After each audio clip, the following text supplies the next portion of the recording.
So the success or failure of a relationship is not the point. Clearly, we want relationships to succeed.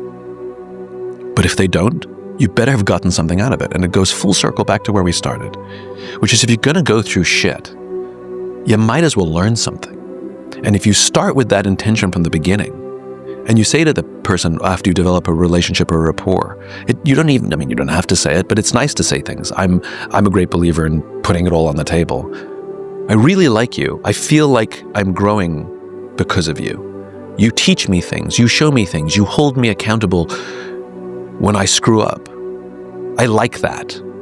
Invariably, you're probably going to get a response that says, you're doing the same for me, and I really appreciate it too. Or, well, I'm glad you like it. I don't get that from you. Like, you're going to get information.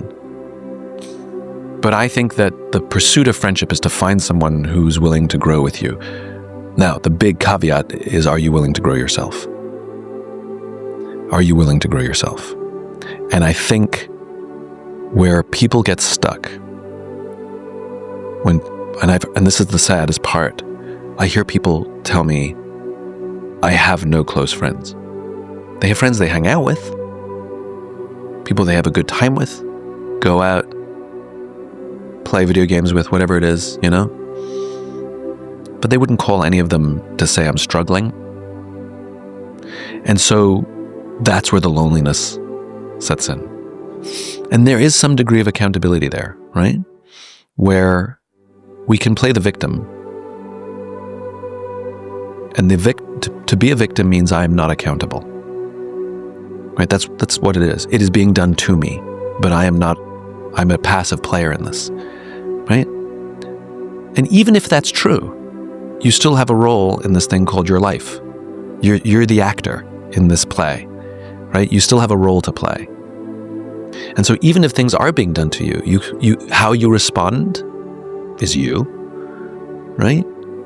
How you respond to conflict is you. You can choose to just disengage. I've seen that happen professionally. I've seen it happen personally. Something goes haywire, whether they deserve it or not. And they choose to just disengage. Well, screw this.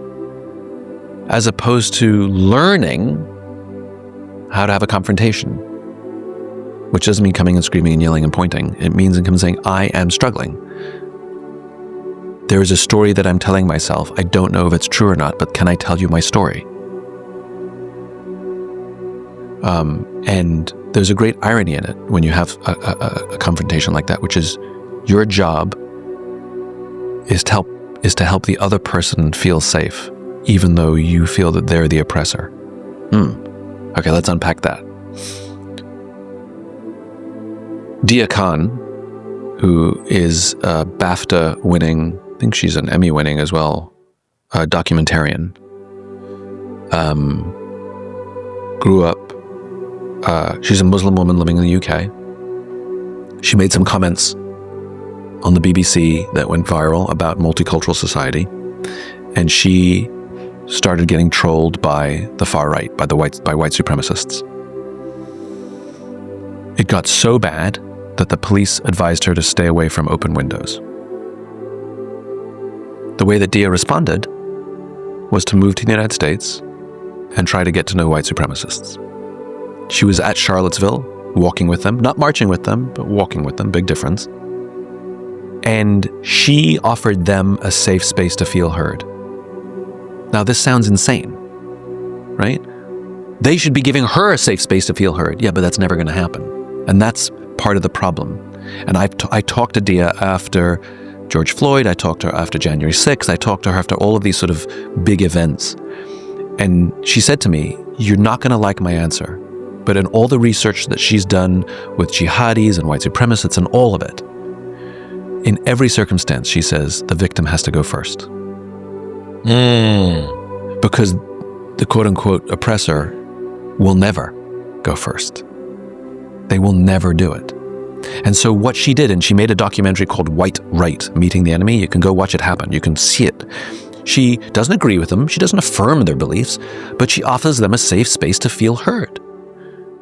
And then over the course of time, something happens. You see the transformation. They can no longer reconcile their racist points of view with the fact that they now trust this woman and consider her a friend. And one by one, they drop out of the movement.